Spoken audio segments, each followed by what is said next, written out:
সন্তানকে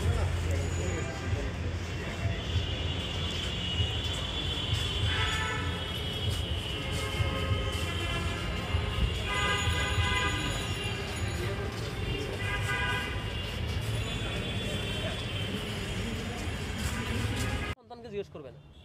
এবং আমরা এটা করার কারণে শহীদ সাকা চৌধুরীর যে সন্তান তিনি আমাদেরকে ধন্যবাদ জানিয়েছেন। আর আপনারা বলছেন মানে কেউ যদি এটা অন্য বক্তব্য দেয়, এটা ওই যে মানে এটা ছাত্রদলের পুরো অংশ বলছেন বলে আমি বক্তব্য দিব না, মানে আমি মন্তব্য করবো না। ছাত্রদলের ছোট্ট একটা অংশ ছাত্রদলের উপর ভর করার চেষ্টা করতেছে, সেই বামপন্থী অংশটা যারা আওয়ামী লীগের উপর ভর করে আওয়ামী লীগের চূড়ান্ত পরিণতি করেছে, তারা ছাত্রদলের উপর ভর করার চেষ্টা করছে। আশা করি ছাত্রদলের ব্যাপারে সতর্ক থাকবে বলে আমি বিশ্বাস করছি। Thank you. তো এটা তো হচ্ছে দৃষ্টতাপূর্ণ মন্তব্য। ফেসিবাদের যে সকল বড় বড় স্টেক হোল্ডার ভিকটিম ছিল, তার মধ্যে শাপলার শেষ শহীদেরা, শাপলার আহতরা সব অন্যতম বড় ভিকটিম। তাদেরকে ফেসিবাদের সাথে ট্যাগ লাগানোর দুঃসাহস করা, এটা তো পুরো সত্যকে অস্বীকার করা। বরং যারা সে হত্যাকাণ্ডকে এনজয় করেছিল, হত্যাকাণ্ড বৈধতা দিয়েছিল, তারাই তো আওয়ামী লীগকে ফেসিবাদ বানাইছে। আওয়ামী লীগকে ফেসিবাদ বানানোর যত একাডেমিক বৈধতা দান করা এবং মিডিয়া কেন্দ্রিক বৈধতা দান করা, ইন্টারন্যাশনাল সাপোর্ট অর্জন করানো এবং দেশীয় অঙ্গনে সকল ক্রসফায়ারকে বৈধতা দেওয়া তারাই দিছিল। এইভাবে অপরাধ পাল্টা ট্যাগিং দিয়ে, পাল্টা বক্তব্য দিয়ে কখনো অপরাধ থেকে আপনারা নিস্তার পাবেন না এবং এই গণহত্যার বিচার হইতে হবে। যারা এই শাপলা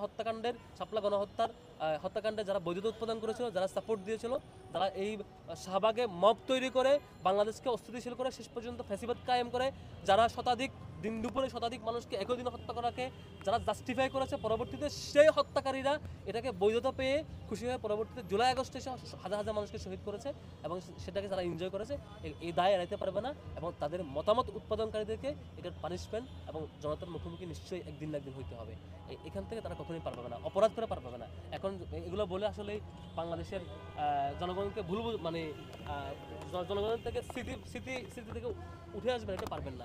মানুষ ভুলে নাই এই যে খালেদা জিয়াকে ভিকটিম বানানোর পিছনে কারা মেন স্টেক হোল্ডার ছিল, কারা এই বয়ান ন্যারেটিভ তারা করেছে, কারা 28 অক্টোবর আওয়ামী লীগকে এম্পাওয়ার করে লগি বইটা দিয়ে দিন দুপুরে হামলা করে, সেই বাপ্পাদিত্য বসু ছাত্র ইউনিয়নের নেতা, সেই তো লগি বইটা দিয়ে পিটিয়ে হত্যা করে তার উপরে দিন দুপুরে নৃত্য করেছে। এই হত্যাকাণ্ড দিন দুপুরে লাশের উপর নৃত্য করে কারা করেছে, নিশ্চয়ই ওনার বিচার হবে, নিশ্চয়ই হবে। Thank you. আচ্ছা, আজকের ঘটনায় আজকের এটা প্রদর্শন করা আমরা বক্তব্য হাজির করেছি, আমরা আগে সবগুলো ডকুমেন্ট হাজির করি নাই। অনেকেই 71/24 বক্তব্য হাজির করার চেষ্টা করেছে। আমরা 71/24 যে ষড়যন্ত্র দিল্লিবাদী প্রজেক্ট যে চলছে সেটাতে আমরা এটা করতে দেবো না, এটা সফল হতে দেবো না।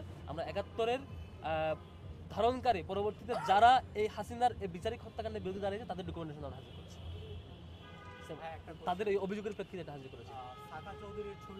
এটা প্রতিহত করবে ডাকসু শিক্ষার্থীরা চায়, আমরা শিক্ষার্থীদের সে রিপ্রেজেন্টেশন করতে গিয়ে ডাকসু হওয়ার জন্য, সফল হওয়ার জন্য যা করতে হয় তা করবো। কি ষড়যন্ত্র করলে সেটা সফল হবে না। এর আগে ষড়যন্ত্র হয়েছে, কালকে মব তৈরি করা হয়েছে, আমরা দায়িত্বশীলতার পরিচয় দিয়েছি, সামনে দায়িত্বশীলতার পরিচয় দেবো। Thank you. ওকে।